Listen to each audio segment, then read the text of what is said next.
How do you come together with people who are against you? If it's that easy, we would come together with white people. My my hypothesis is that they're not against us. My hypothesis is that this is the process, this enmity that exists between Black Americans, Africans, and Caribbeans is the product of miscommunication. Point blank. Period. We need to communicate. We need to actually be talking to each other. We need to actually be creating spaces where we're interacting with each other, having social interaction, instead of sitting. Instead, it's like being at the club and there's another cat over there, and you're looking at him in the corner. He's looking at you in your corner, and you're like, I can't stand that mother man. And somebody says, why don't you like him? Because he think he look at him, look at him, look at me. You can see him grilling me, man. I don't like that dude. And he's over there saying the same thing about you, and y'all both don't like each other because y'all think the other doesn't like y'all, but y'all don't actually stop, have conversations, communications with one another to determine, wait a minute. Oh, you mean that time when we passed and you didn't say anything? Like you had just lost your job, so you wasn't even focused on, you didn't even hear me say what's up to you. You didn't snub me on purpose. Like communication is the key. And if we're not having it, and because if I'm sitting here in America, how do I know what the masses of Africans think about me? How do I know? How do I know what the African continent thinks about me as a Black American? How do I know? I'm sitting here in New York City. How do I know what most people, most Africans in Nigeria think about me? How do I know what most Africans in Ghana think about me? How do I know what most Africans in Somalia think about me? How do I know what most Africans in South Africa think about me? How do I know? I don't know. And if I'm just listening to somebody on Twitter telling me that everybody in South Africa hates me, if I'm just listening to somebody on Twitter tell me that Nigerians hate me and Somalians hate me, if I'm just listening to somebody on social media tell me that all these people hate me, then who's the fool? Because remember, we said they shouldn't just believe what the media tells them. Yes, neither should we. We shouldn't just be sitting here saying, oh yeah, I know they hate me.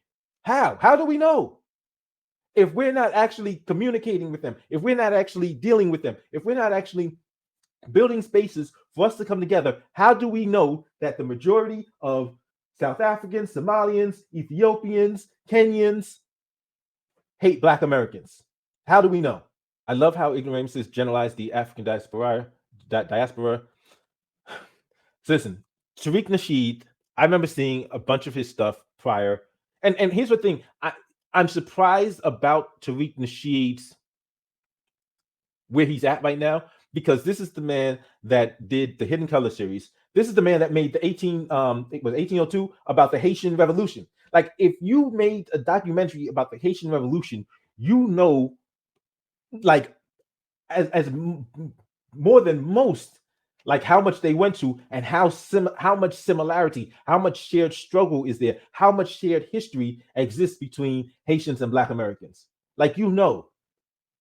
So to see him engaging, like, it seems like he's and so I wonder if this is just the product of the reparations movement.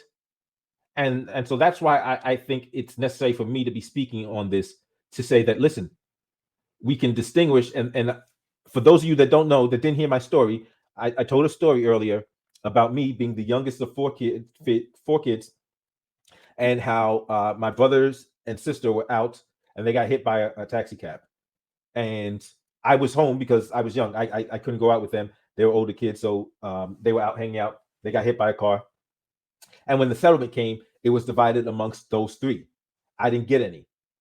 I'm still their brother, the sister. I'm still the brother, and still my sister, my brothers.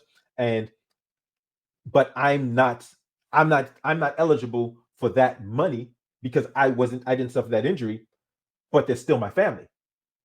And so that same thing applies to reparations, where even if Black Americans are eligible for these sets of reparations for this set of injuries, it doesn't mean we're not family with the rest of the diaspora.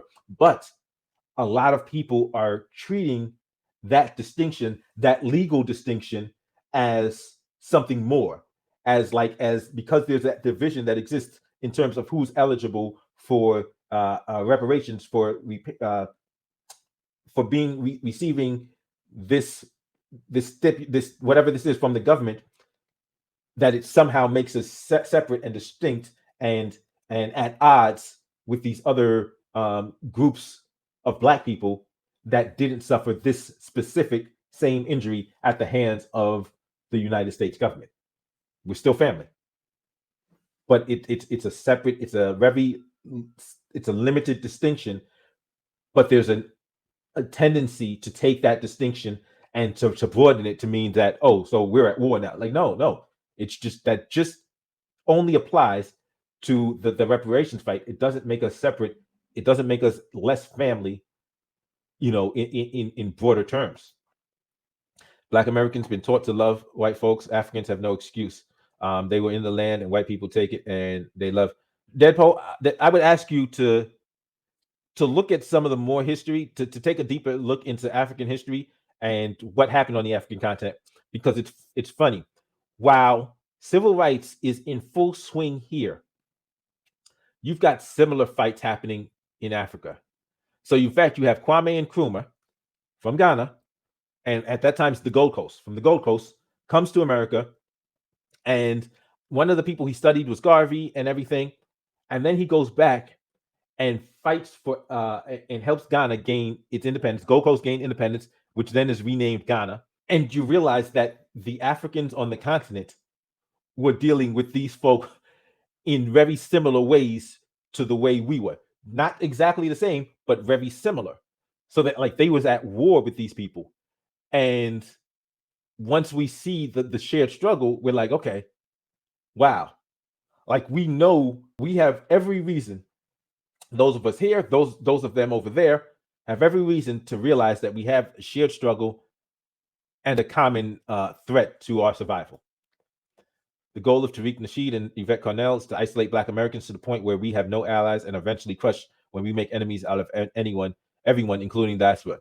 Listen, if I take what they're doing at face value and go with it, like that's the only logical conclusion. Because if it's literally Black Americans against the world, we have no shot. Like we have no shot of survival.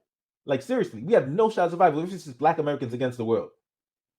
Because like the anti-Black hatred is global, and then if we're actively warring with other Black peoples, just because, and so like where I see where I think I see where Tariq Nasheed may have come from with Yvette Carnell, I don't know exactly what motivates her, because she seems to have some, like you're saying, I do see some animus, and I don't know if it's exactly the same place from where Tariq Nasheed is coming from.